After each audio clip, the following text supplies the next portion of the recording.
Күн тартибин бекитип койсок, күн тартиби боюнча Өлкөдө 2027 жылдан тарта бийик тоолуу жана барууга кыйын аймактарда көп балалуу үй-бүлөлөргө да жөлөк пул төлөнөт. Бул тууралуу Жогорку Кеңештин социалдык саясат боюнча комитетинин жыйынында Эмгек жана социалдык коргоо министри Равшан Сабиров эл өкүлдөрүнүн суроосуна жооп берип жата айтты. Сабировдун айтымында Эмгек министрлиги мониторинг жүргүзгөн. Анын негизинде жылына 13-14 миң бала төрөлөрү белгилүү болгон. Бийик тоолуу райондордо ошондой эле алыскы жетүүгө кыйын зоналарга биз 2026 жылдын 1-январынан баштап 4-чү балага 100 миң сом жанагы бир жолу сүйүнүч пулда беребиз. 7-чи балага 1 миллион сом, анан 10-чу балага 2 миллион сом, андан ары дагы 2 миллион сомдон төлөп беребиз. Бүгүнкү күндө биз мониторинг жүргүзүп жатабыз бул боюнча.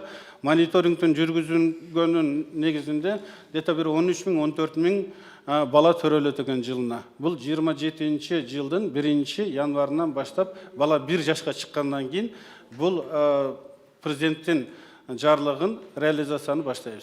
Талкуу учурунда депутат Рустамбек Советбек уулу бийик тоолуу жана барууга кыйын аймактарга жашаган 3 жашка чейинки балдарга ай сайын жөлөк пул төлөнөбү деген суроону коюп, так жооп берүүсүн суранды. 3 жашка чейинки балдарга ай сайын жөлөк пул төлөнөбү дейт.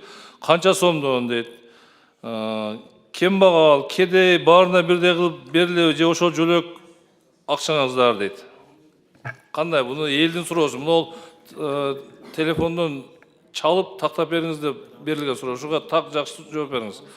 Ал эми Эмгек министрлигинин өкүлүнүн айтымында мамлекет жөлөк пулдун бул түрүн 2026 жылдан тарта төлөп берүүнү пландап жатат. Тактап айтканда бийик тоолуу жана барууга кыйын аймактарда жашаган үй-бүлөдө 3 балалуу же андан көп болсо кирешесине карабай баарына төлөнөт. Бирок төлөмдөр бала 3 жашка чыкканга чейин гана берилет. Алдын ала жөлөк пулдун өлчөмү 3 миң сомду түзөт. Бирок ал боюнча чечимди министрлер кабинети кабыл алат. бирок ошо үй-бүлөдөгү 3-чү жана андан көп балдар 3 жашка чыкканга чейин гана берилет. Андан өткөндөн кийин жалпы негизде үй-бүлөнүн кирешесин эске алуу менен үй-бүлө көмөк жөлөк пулун ала берет.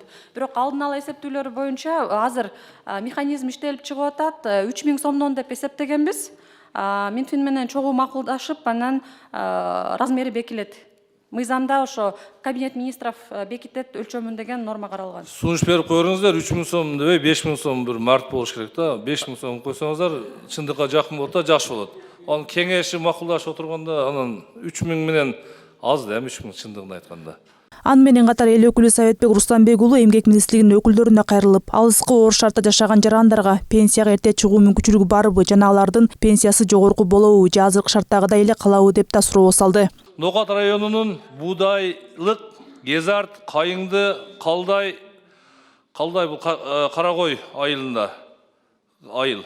Кашка суу, Көк Чукур, Кичи Калай, Кызыл Тала, Кызыл Чара, Ойтал, Сары Моңол, Турпан Чаты, Чоң Кышто, Шамшалы, Эрбулак, Эчкатар деген 17 бийик тоолуу нөлөр кириптир. Ошол алыскы оор шартта жашагандарга пенсия жөнүндө азыр айтып өттүңүз, дагы толук маалымат берип коюңуз. Эрте чыгуу мүмкүнчүлүгү тууралуу кененирээк маалымат берип коюңузчу. Кайра кийин сурабайбыз. Ушу менен так маалымат жеткирип коебуз.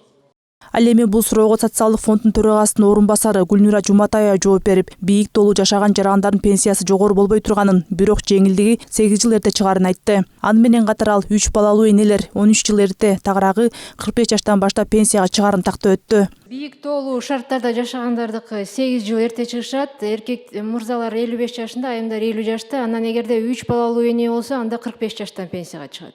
Мындан сырткары талкуу учурунда айрым депутаттар бул тизмени мыйзам долбоору эмес, токтом долбоору менен бекитүүнүн себептерине кызыгып, ошондой эле айылдардын деңгээлин аныктоодо адилеттүүлүк принциби сакталууга тийиш экенин айтып чыгышты. Жыйынтыгында Кыргыз Республикасынын бийик тоолуу зоналарында жайгашкан калттуу конуштардын тизмесин бекитүү жөнүндө министрлер кабинетинин токтом долбоору каралып, жактырылды. Белгилей кетсек, Эмгек министрлигинин маалыматына ылайык, бийик тоолуу шарттарда жайгашкан калттуу конуштардын тизмеси актуалдаштырылып, ага деңиз деңгээлине 1800 метрден жогору деп аныкталган 31 жаңы конуш калттуу киргизилүүдө. Алина Жапаркулова, Эрлан Кыдырбеков, Нью ТВ.